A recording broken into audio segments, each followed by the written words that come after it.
ঈদের আগে জমজমাট কোরবানির হাট, কোরবানির পশুর হাটের খবর জানা তেজগাঁও থেকে যুক্ত হচ্ছেন অনুপ পিয়াল। অনুপ, এই মুহূর্তে আসলে পশুর যে হাট, সেখানে বেচা বিক্রি কেমন দেখছেন? দাম নিয়ে ক্রেতা বিক্রেতাদের মধ্যে কি প্রতিক্রিয়া লক্ষ্য করছেন? সর্বশেষ কি তথ্য আছে এ ব্যাপারে আপনার কাছে, আমাদেরকে বিস্তারিত জানান। সুকান্ত, আপনাকে ধন্যবাদ। ঈদের আর মাত্র একদিন রয়েছে, অর্থাৎ আজকের পর কালকেই কিন্তু ঈদ।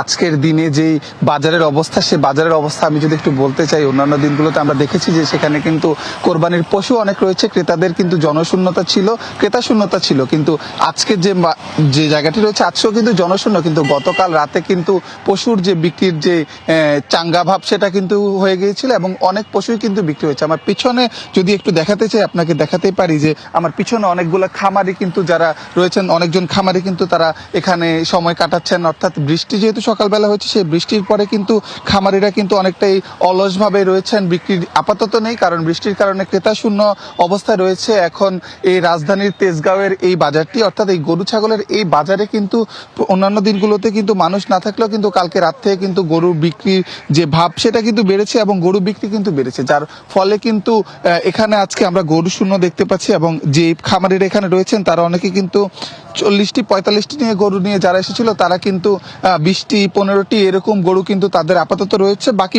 গরুগুলো কিন্তু বিক্রি হয়ে গেছে। অর্থাৎ মোটামুটি আঙ্গিকে বলা যায় যে কোরবানির ঈদের যে শেষ সময়, সেই শেষ সময়টিতে কিন্তু মানুষের যে উপস্থিতি ছিল, যে আশানুরূপ তাদের যে বিক্রি করার কথা ছিল, সেটা কিন্তু শুরু হয়েছে। আজকে যে গরুগুলো রয়েছে সেগুলো হয়তো বা আজকে রাতের মধ্যে বিক্রি হয়ে যাবে এমনটি আশা। তবে তাদের একটি অভিযোগ রয়েছে যে গরুর যে দাম, সেটা কিন্তু অন্যান্য বারের তুলনায় কম পেয়েছেন। অর্থাৎ 1,70,000 কিংবা 80,000 যে গরুগুলো বিক্রি হতো অন্যান্য সময়গুলোতে, কালকে সেই গরু কিন্তু 1,40,45 কিংবা 1.5 লাখ টাকায় তারা কিন্তু গরুগুলোকে ছেড়ে দিয়েছে। তো তাদের একটাই কষ্টের কথা, তারা বলছেন যে খামারিরা যেন আসলে ন্যায্য দাম পায় এবং যারা প্রকৃত ক্রেতা রয়েছে তারা যেন সঠিক দাম দিয়ে গরু কিনে, এবং যে তাদের যে বাইরে থেকে যে গরুর আমদানি, সেটা যেন বন্ধ করা হয়।